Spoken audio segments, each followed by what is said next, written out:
untuk menyatakan berhenti.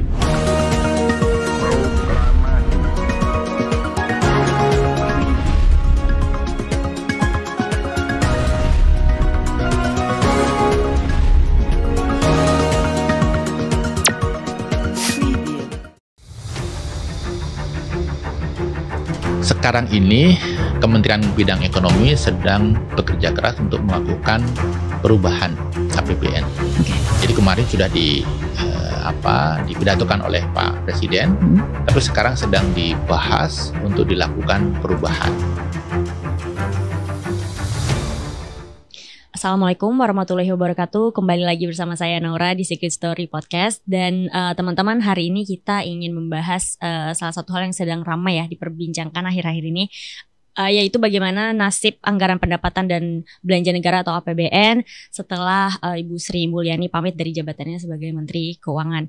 Nah, selama hampir 2 dekade, nama Sri Mulyani identik dengan disiplin fiskal, reformasi pajak, hingga kredibilitas Indonesia di mata dunia. Namun kini dengan kepergiannya muncul tanda besar.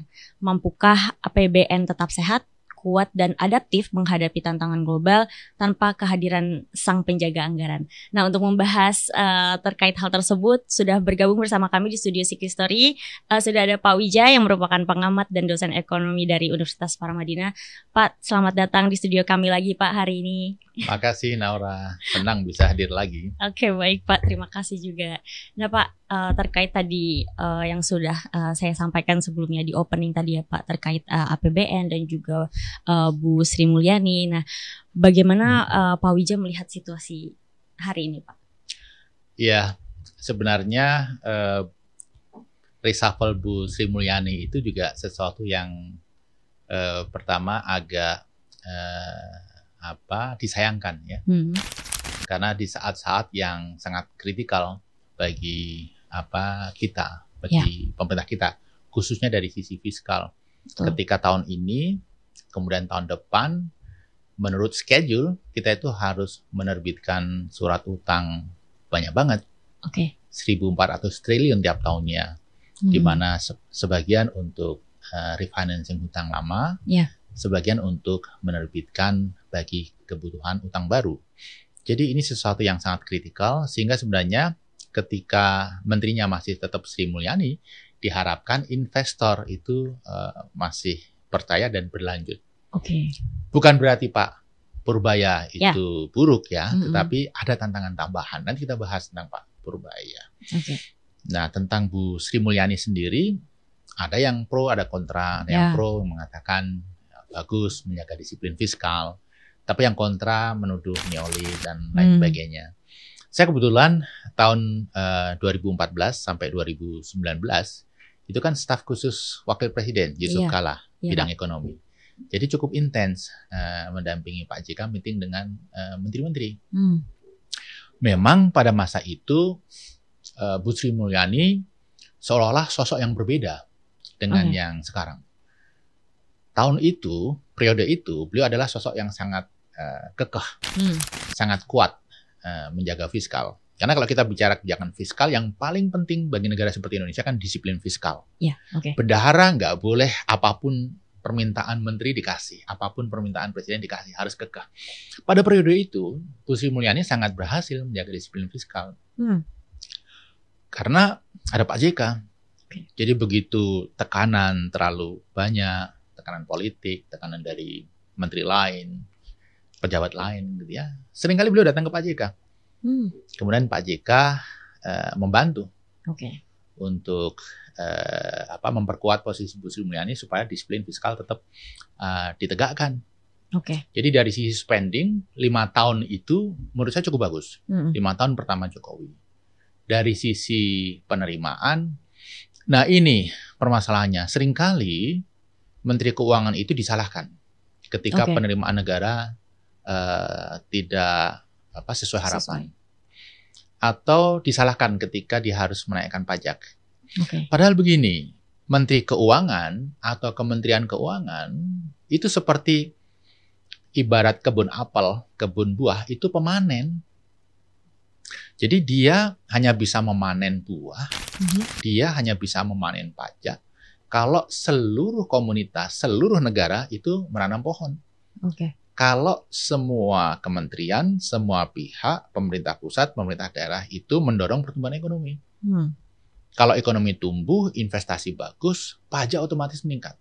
Betul, Pak. Permasalahannya ketika itu tidak terjadi. Ya. Atau dalam konteks kebun buah tadi, kita tidak menanam pohon. Kita tidak merawat pohon yang sudah kita miliki. Buahnya makin lama makin kecil. Sehingga ya Menteri Keuangan, Kementerian Keuangan harus kreatif menambah potensi pendapatan di sana-sini. Sehingga sering disalahkan. Wah, ini pajak naik terus. Ya karena dia tidak punya pilihan. Betul. Selain untuk menaikkan penerimaan untuk memastikan pemerintahan jalan. Oke. Jadi tugas Menteri Keuangan itu kira-kira begini. Pendapatan, dia mencoba mengoptimalkan. Pengeluaran, dia berusaha disiplin supaya tidak terlalu banyak gitu ya. Kemudian kalau ada selisih hutang, dia harus memanage hutang. Okay. Jadi dari 3 hal tersebut, memang yang sering kali berat adalah memanage spending.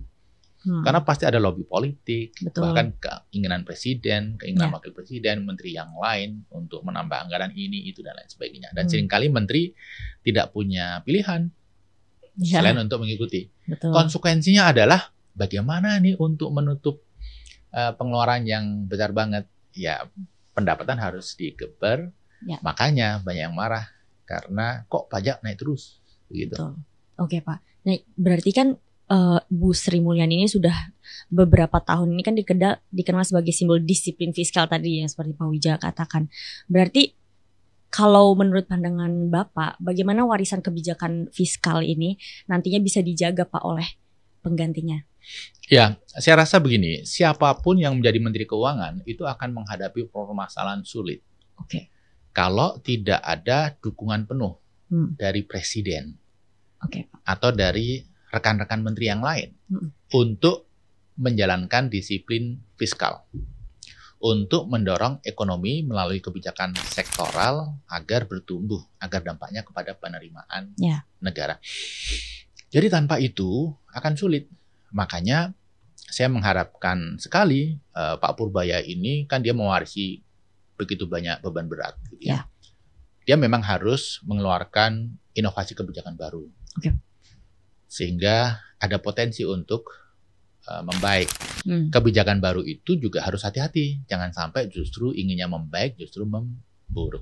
Tetapi apapun itu, apapun strateginya, tanpa jaminan dari Presiden bahwa dia akan backup si Menteri Keuangan, tidak akan berhasil. Misalnya begini, bisa saja nanti Menteri Keuangan itu mengusulkan, Pak, keuangan kita itu berat. Banyak spending penting yang harus kita jalankan. Tapi nggak ada ruang fiskal. Kenapa, Pak? MBG Bapak itu terlalu boros. Kemudian itu, Pak, ada program 80.000 koperasi desa Merah Putih, itu juga terlalu membebani utang. Kemudian 3 juta rumah, itu juga membebani utang. Boleh nggak, Pak, misalnya itu dipangkas sebagian, ditunda sebagian, sehingga nanti baru naik perlahan. Jadi memang diperlukan political support dan dukungan penuh dari Presiden. Kalau Pak Prabowo kemudian mengatakan, oke, ya sudah, program-program kita dijalankan sesuai dengan kemampuan. MBG dipangkas 50%, oke, silahkan. 80.000 koperasi dipangkas hingga menjadi 10.000 dulu, nggak masalah, oke. Kemudian 3 juta rumah, kita tidak terlalu ambisius, kita sesuaikan dengan kemampuan. Oke, kalau itu bisa dilakukan, masalah utama fiskal kita hilang, resolve. Jadi, saya sangat berharap Pak Purbaya ini mendapatkan dukungan penuh dari Presiden. Sesuatu yang di zaman Bu Sri Mulyani, beliau tidak mendapatkan itu. Oke. Pak, meskipun nanti ya ke depannya dalam menjalani kebijakan fiskal ini ya Pak ya, yang dijalankan oleh Pak Purbaya, APBN ini kan saat ini menghadapi tekanan ya Pak ya dari utang dan juga defisit. Jadi seberapa rawan jika pengendalian fiskal itu melemah, Pak? Jadi sebelum ke sana, sekarang ini Kementerian Bidang Ekonomi sedang bekerja keras untuk melakukan perubahan APBN. Oke. Jadi kemarin sudah dipidatokan oleh Pak Presiden, tapi sekarang sedang dibahas untuk dilakukan perubahan. Jadi ini sesuatu yang bagus ya, artinya pemerintah responsif terhadap keadaan, terhadap keinginan masyarakat. Demo-demo kemarin itu ternyata juga ada hasil positifnya.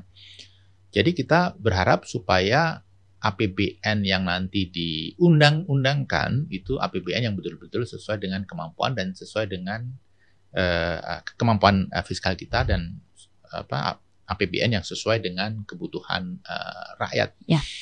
Nah, kalau kita melihat nota keuangan yang kemarin dipaparkan itu memang ada begitu banyak catatan, sangat riskan. Yeah. Yang pertama, asumsi penerimaannya itu terlalu agresif. Dalam situasi seperti sekarang, kemudian asumsi penerimaan hampir 10% itu close to impossible.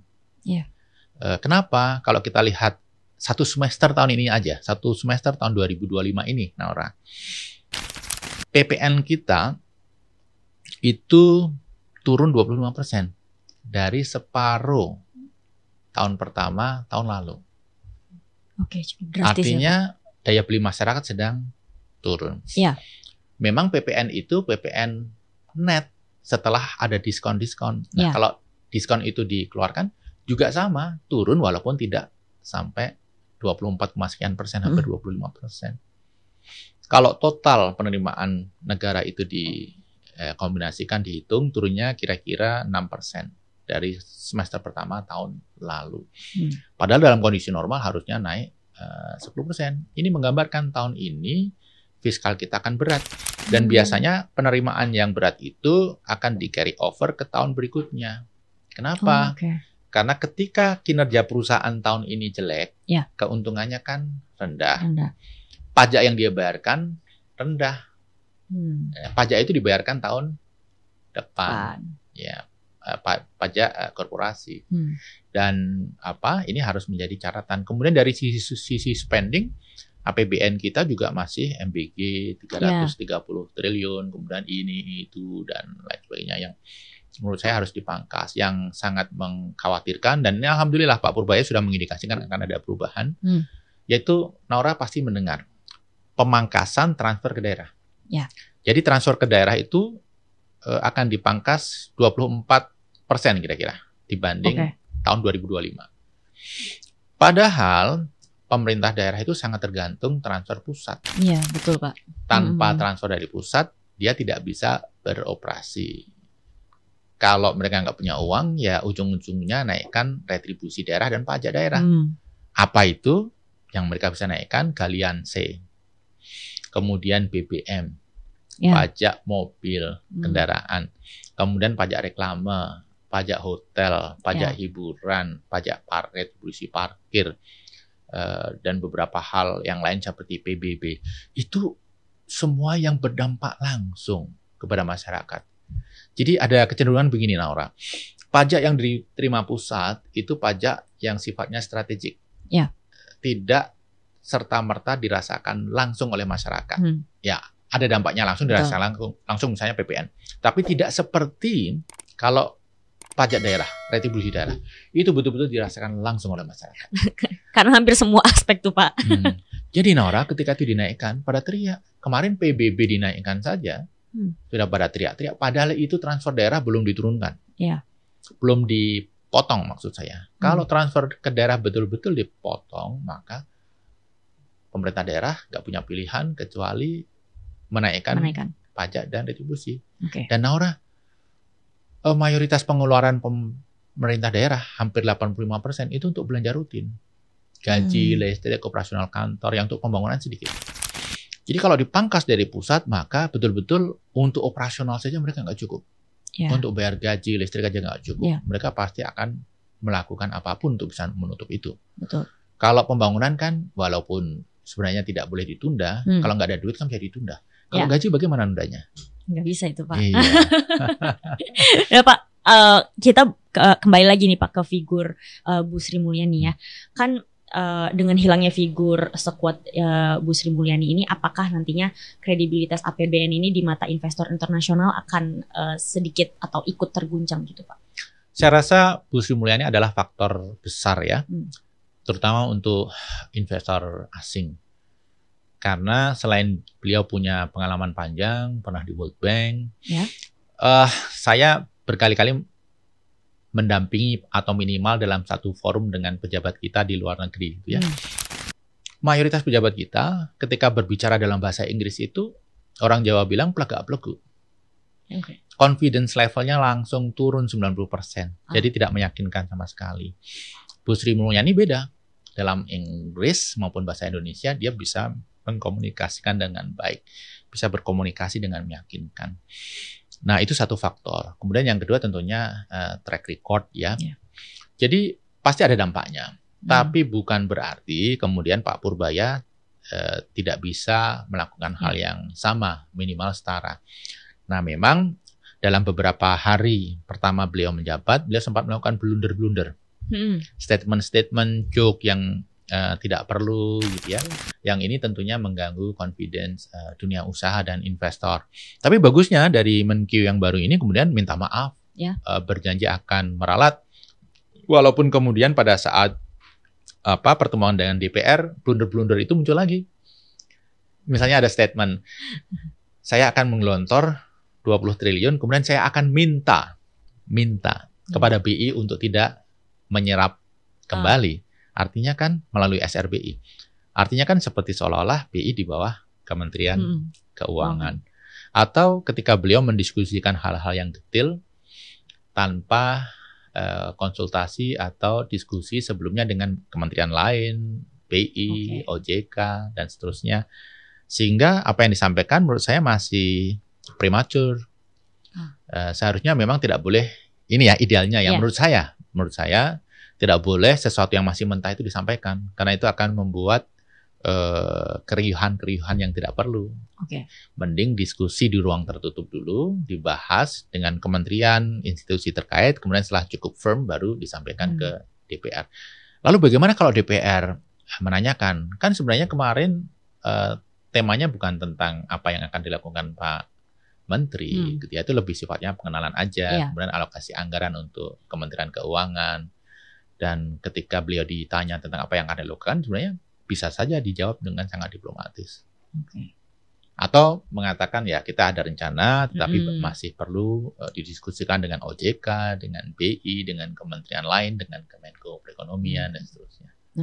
Nah Pak, berarti kalau seperti itu, apakah ada Pak dampak kepemimpinan baru terhadap stabilitas nilai tukar dan kepercayaan pasar keuangan Pak untuk kita? Saya rasa pasti ada, pasti ada. Tetapi begini,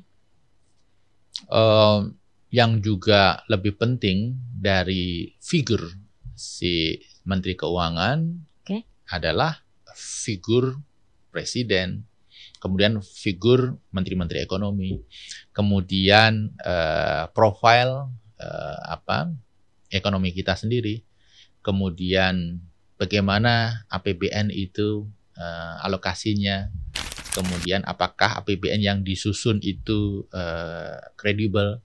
Jadi figur seorang menteri itu satu faktor, tapi ada lagi ekosistem yang jauh lebih kompleks yang juga justru lebih berpengaruh. Political support itu yang tadi Bapak katakan ya Pak? Ya, seperti yang tadi saya sampaikan, dari Presiden, Menteri-Menteri Ekonomi, kemudian APBN kita profilnya akan seperti apa, alokasinya seperti apa, kredibel atau tidak. Menteri Keuangan tentunya itu merupakan satu faktor. Karena begini, Menteri Keuangan seringkali yang mengkomunikasikan itu. Jadi Menteri Keuangan juga harus bisa menjadi marketer yang bagus, tetapi tidak boleh over promise, tidak boleh oversimplify dan overconfidence. Semuanya harus seimbang ya Pak. Terkontrol.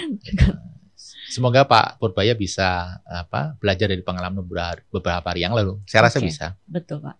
Nah kalau seperti itu kan belanja subsidi energi itu masih membengkak ya Pak di Indonesia.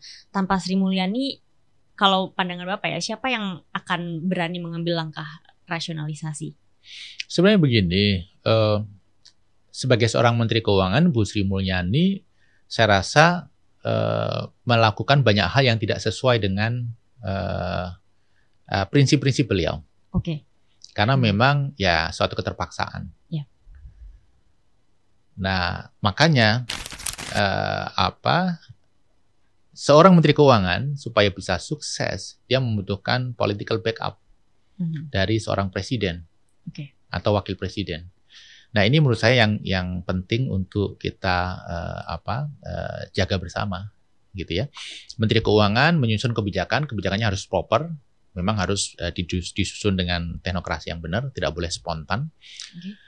Kemudian harus ada policy backup politik dari presiden dan wakil presiden. Saya tadi di awal ceritakan ke Naura kan, bagaimana Bu Sri Mulyani tahun 2014-2019 kinerjanya begitu bagus, tapi kemudian setelah Pak JK pergi karena tidak ada yang membackup, 2019-2024 seperti kendor.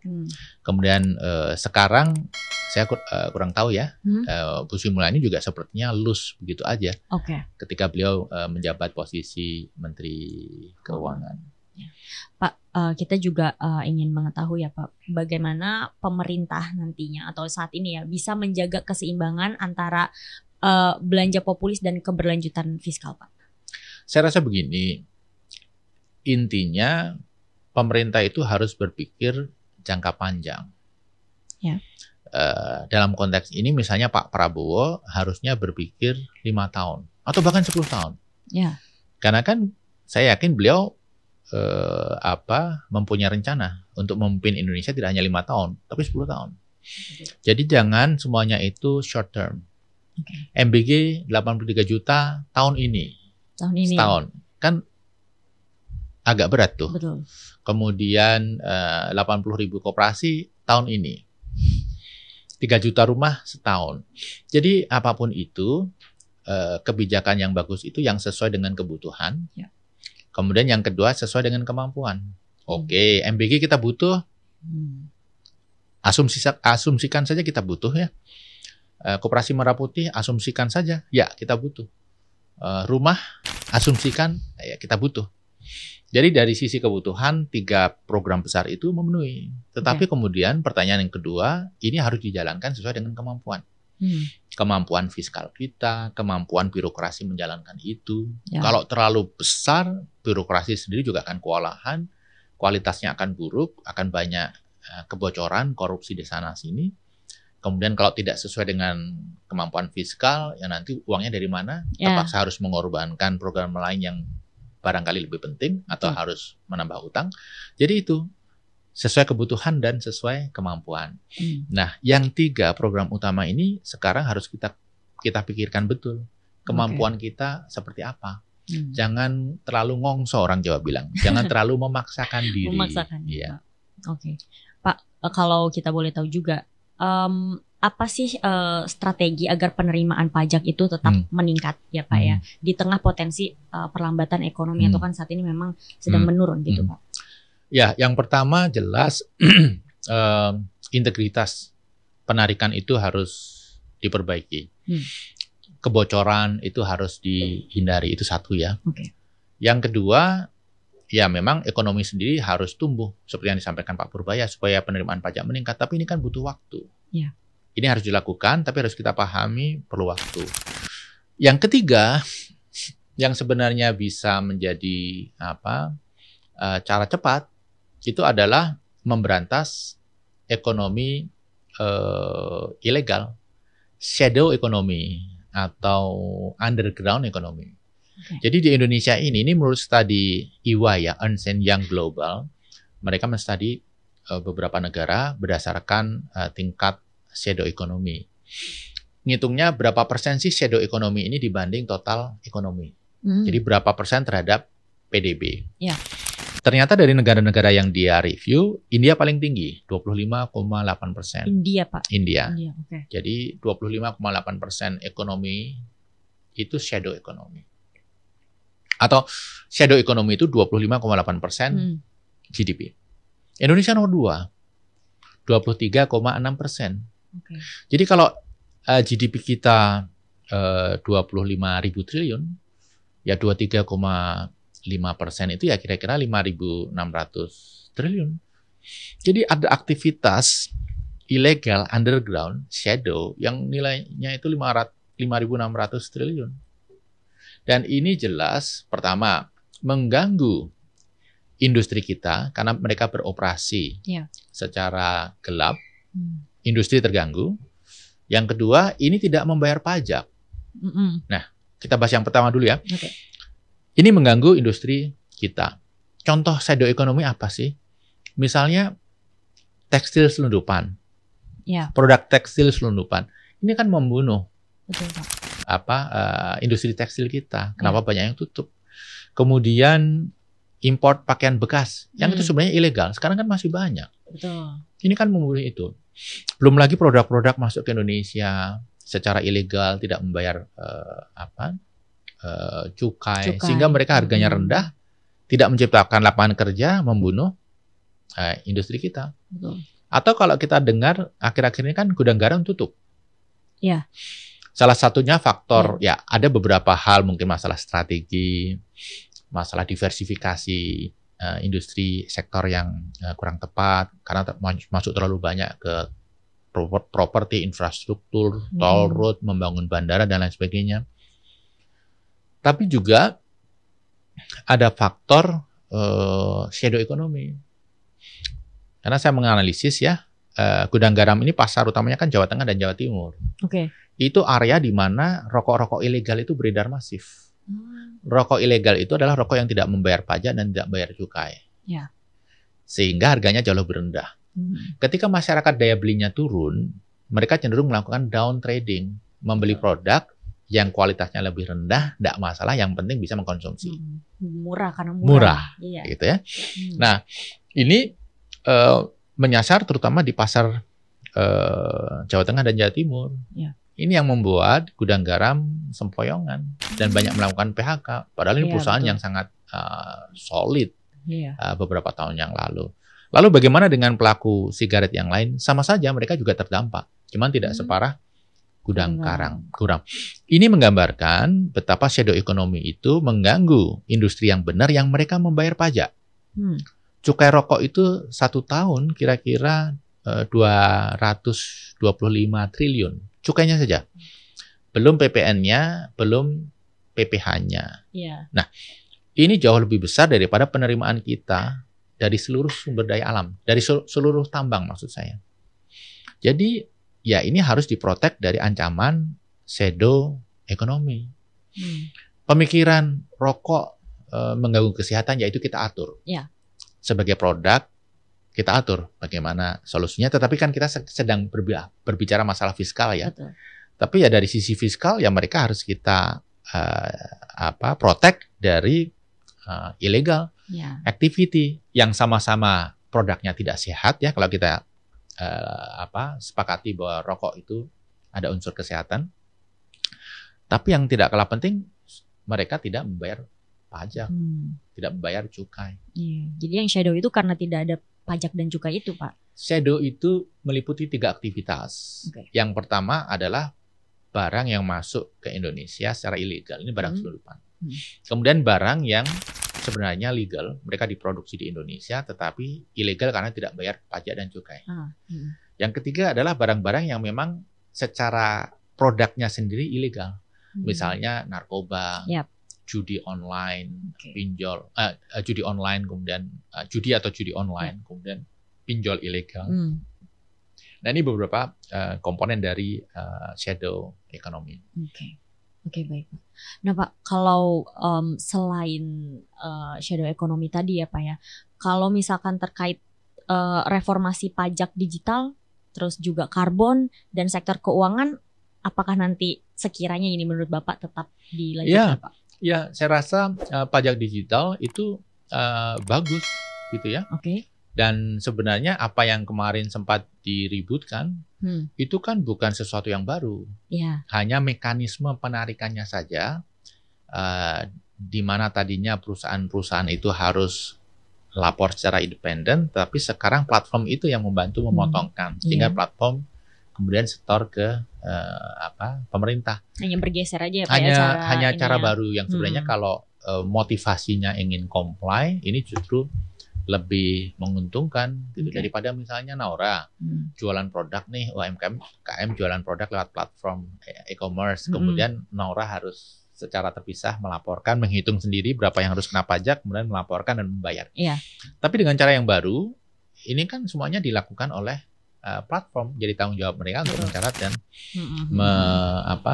melakukan pembayaran. Ini lebih memudahkan. Iya, gitu. lebih efisien aja Iya, ya Pak. tadi ya. selain digital e-commerce apa tadi yang ditanyakan? Reformasi pajak digital, karbon dan juga sektor keuangan. Karbon Pak. begini. Karbon ini sesuatu yang futuristik. Oke. Bagus di masa depan. Mungkin juga ini akan menjadi sesuatu yang penting. Dan kita memang harus memulai, tapi saat ini untuk menerapkan itu akan sulit. Oke. Akan sulit sekali. Jadi sudah ada regulasinya, Bursa Efek sudah memperjualbelikan sertifikat emisi karbon, gitu ya. Jadi kalau kita mengurangi emisi karbon, kita dapat sertifikat ini bisa kita jual. Kemudian perusahaan yang melakukan banyak emisi karbon, dia akan kena pajak karbon. Dia bisa membayar pajak atau membeli sertifikat itu. Nah, ini sesuatu yang bagus, tetapi memang untuk implementasi di Indonesia saya rasa masih belum masih panjang, masih jauh. Masih jauh. Jadi di Indonesia ini Naura begini, saya amati ya, hal-hal yang sifatnya lingkungan, it's nice to talk about. Tetapi ya sekedar diperbincangkan, implementasinya kadang-kadang masih jauh. Jadi hal-hal yang sifatnya koperasi, hal-hal yang sifatnya anak muda, hal-hal yang sifatnya lingkungan di Indonesia itu ya harus dibahas, harus menjadi bagian dari program karena ini politically correct. Tapi seringkali kemudian implementasi di lapangannya masih jauh dari harapan kita, gitu Naura. Oke Pak, itu seperti tampaknya kayak masih a far away plan, masih belum ada di depan mata ya Tapi Pak. begini, kalau yang pajak karbon, saya bersyukur bahwa pemerintah sudah mulai menyusun regulasinya.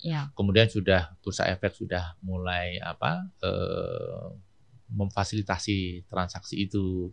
Memang sudah ada transaksi, tapi ini related parties ya, antara anak perusahaan Pertamina. Tapi paling tidak kita sudah punya platformnya.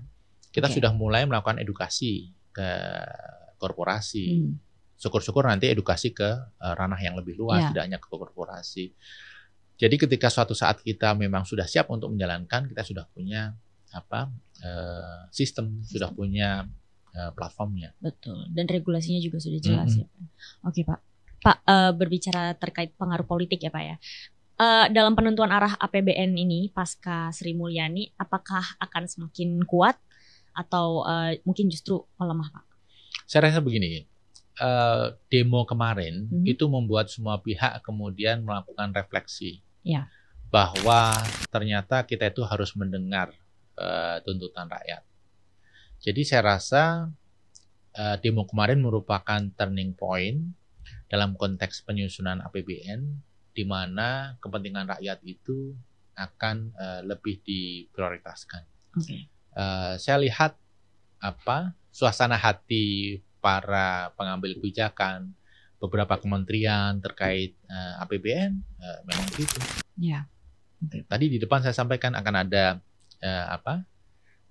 revisi cukup besar, cukup major terkait APBN 2026. Oke Pak.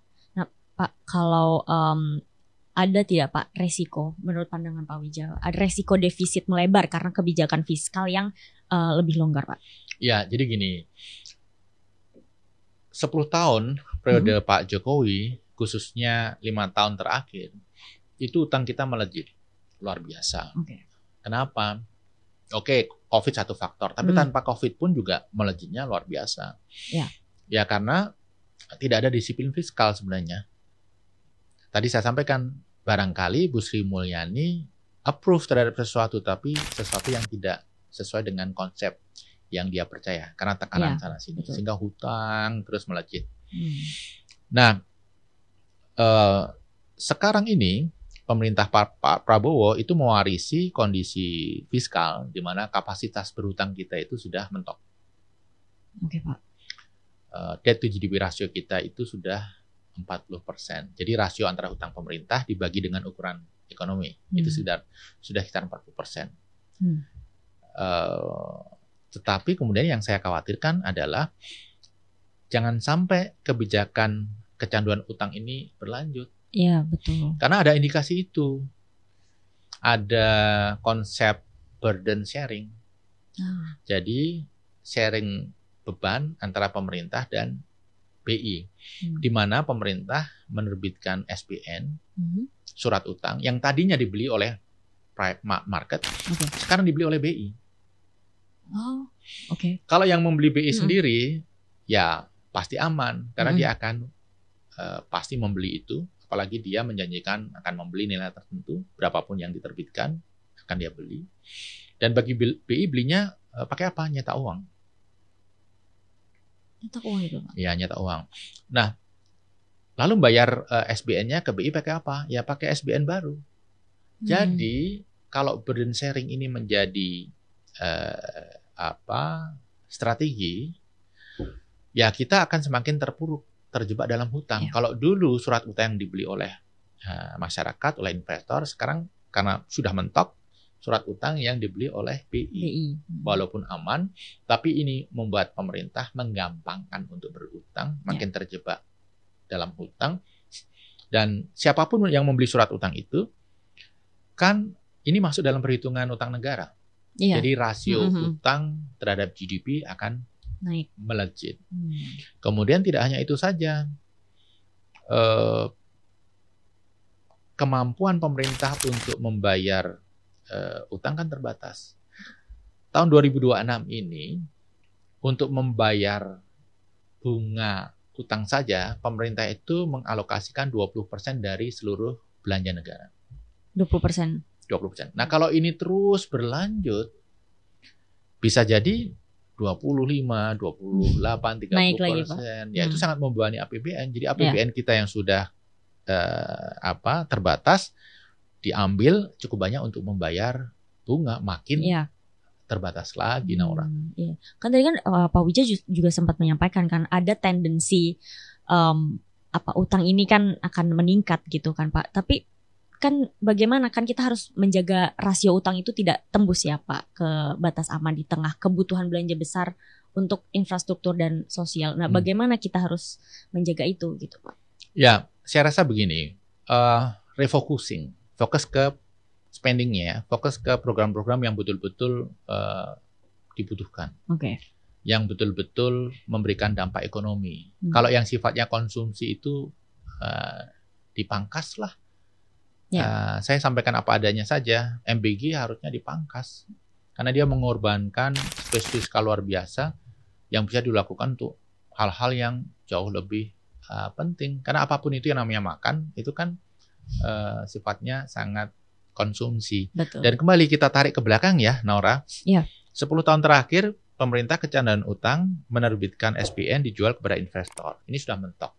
Kemudian sekarang melanjutkan kecanduan. Kalau ini terjadi ya, burden sharing menjadi budaya baru. Ini seperti melanjutkan kecanduan hutang, menerbitkan surat utang yang membeli BI. Jadi kita makin tenggelam dalam hutang. Apalagi gini, Naura. Kalau kita hitung utang kita itu memang betul masih 40% dari PDB. Tapi kita tidak boleh lupa bagaimana cara kita menghitung utang itu. Utang yang dipublish selama ini itu hanya surat utang yang diterbitkan oleh pemerintah ditambah dengan loan dari institusi yang diambil oleh pemerintah. Ini World Bank, ADB, dan lain sebagainya. Hanya itu aja. Padahal ada utang-utang lain, tapi tidak dimasukkan dalam perhitungan utang kita. Apa itu?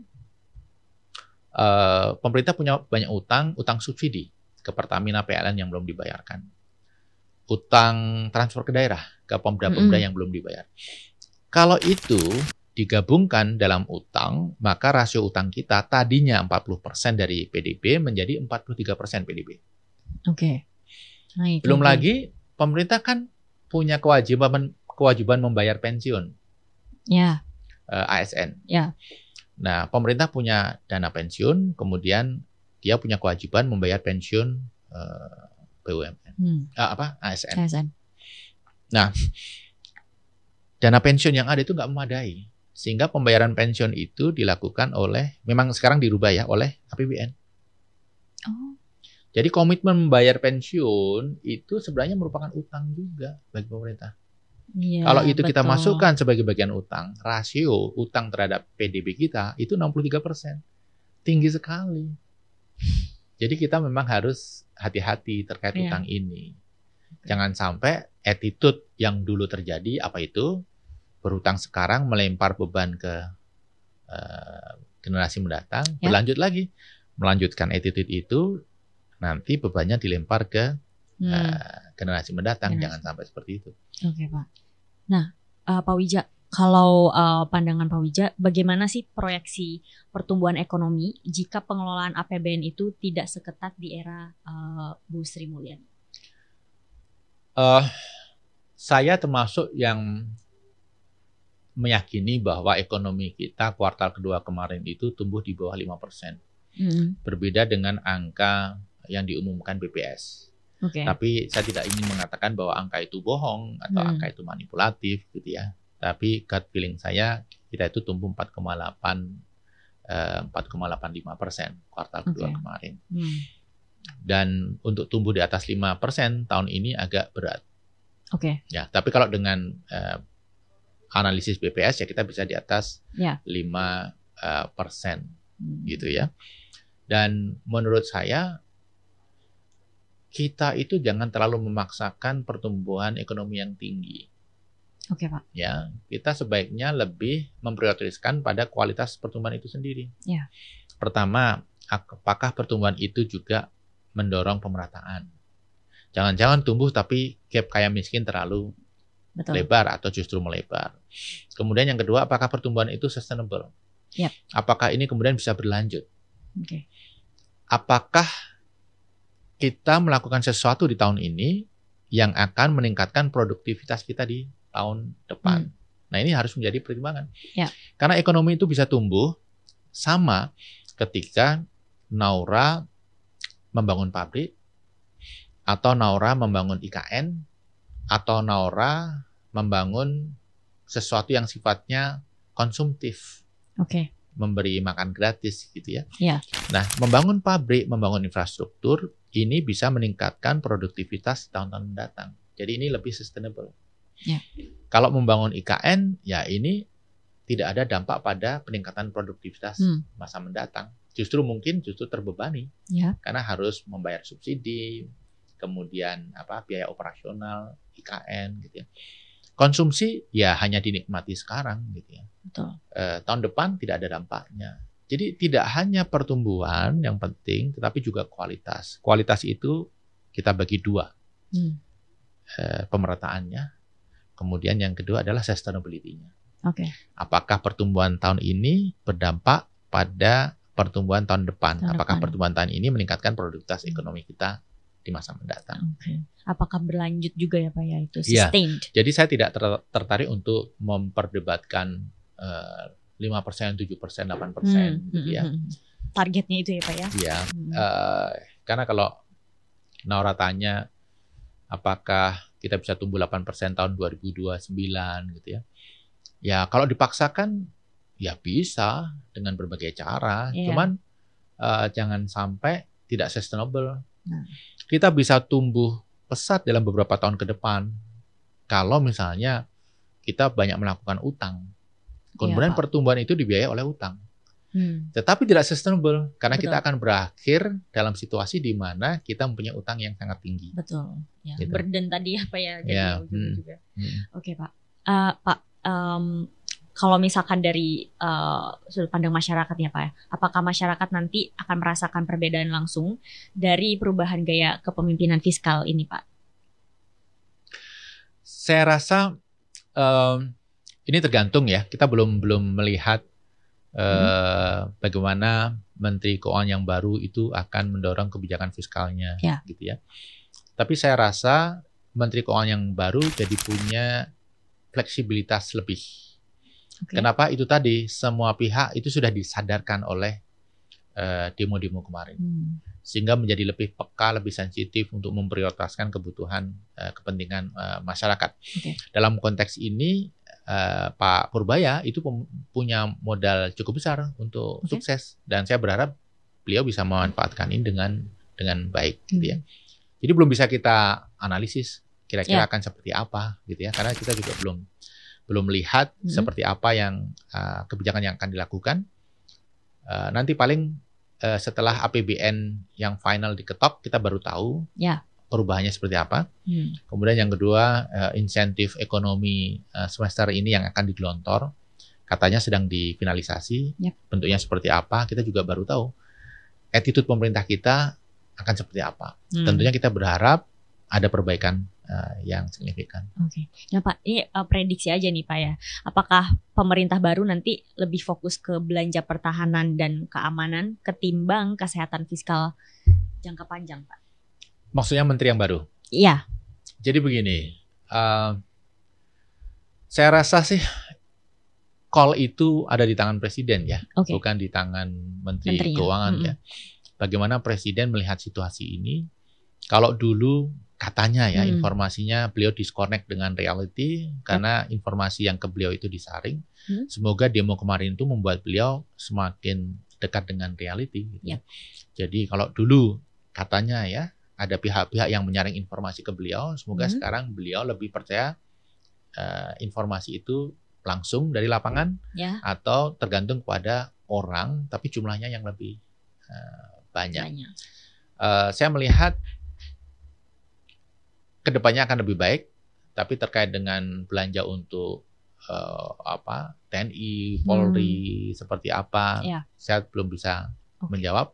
Karena apapun itu, pertahanan misalnya kita sudah punya komitmen dengan Perancis membeli Rafale, kita punya komitmen dengan Turki untuk membelikan pesawat Kan, kita punya komitmen dengan Korea Selatan, kemudian kita juga punya komitmen ketertarikan untuk membeli pesawat terbang dari Cina. Jadi, nah ini semua kita berharap kita membeli sesuatu sesuai dengan kebutuhan lah.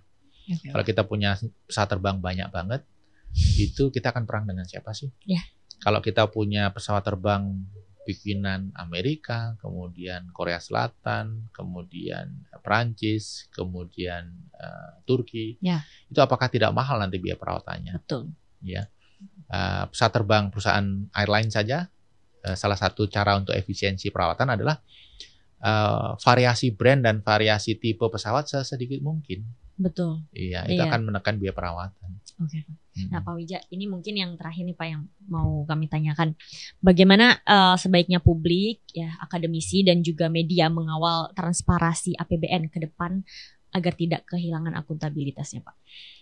Saya sebagai pengamat, saya sebagai ekonom itu punya prinsip. Nah, saya rasa ini prinsip yang menarik dan menurut saya ya, ini prinsip yang benar dan bagus kalau banyak anak-anak muda mengikutinya. Yang pertama kita harus kritis ya. Tapi kritis itu harus berbasis data. Kemudian yang kedua, kita harus mengkritisi dan memberikan solusi. Kemudian yang ketiga, kita mengkritisi, memberikan solusi dan melakukan engagement. Artinya engagement itu kemudian kita bertemu dengan teman-teman kita di kementerian, otoritas yang mengelola ini semua. Sehingga kritik kita di media, di berbagai forum, itu kemudian kita jelaskan langsung. Sehingga mereka merasa bahwa kita ini mengkritik sebagai teman. Dengan cara seperti itu, lebih besar peluang kritik kita itu akan didengar, dan lebih penting lagi, kritik kita itu akan memberikan impact. Gitu. Yang saya lakukan selama ini ya, saya rajin ketemu dengan teman-teman di berbagai kementerian. Untuk mendiskusikan ya sambil ngopi, apa-apa phone tentang apa yang saya bahas di media A, B, C gitu. Oke Pak. Oke, baik Pak Wija. Nah tadi terima kasih juga nih kepada Pak Wija, teman-teman kita udah dikasih insight lagi terkait situasi hari ini ya Pak. Mungkin masih banyak juga teman-teman yang mungkin mahasiswa yang baru kuliah belum tahu juga kan Pak update tentang kebijakan fiskal hari ini, terus bagaimana sistemnya saat ini. Dan kita tahu APBN bukan sekedar angka di kertas saja, melainkan cermin dari arah bangsa, di mana Bu Sri Mulyani ya telah meletakkan pondasi penting. Tapi pertanyaannya, apakah pondasi itu akan tetap kokoh ataukah perlahan retak karena kepentingan jangka pendek? Satu hal yang pasti, nasib APBN setelah Sri Mulyani pamit adalah ujian besar bagi kredibilitas pemerintah dan masa depan ekonomi Indonesia. Terima kasih teman-teman dan Pak Wija. Sampai bertemu di episode selanjutnya. Wassalamualaikum warahmatullahi wabarakatuh. Waalaikumsalam Terima kasih, warahmatullahi Pak Wija. wabarakatuh. Makasih Naura. Thank you.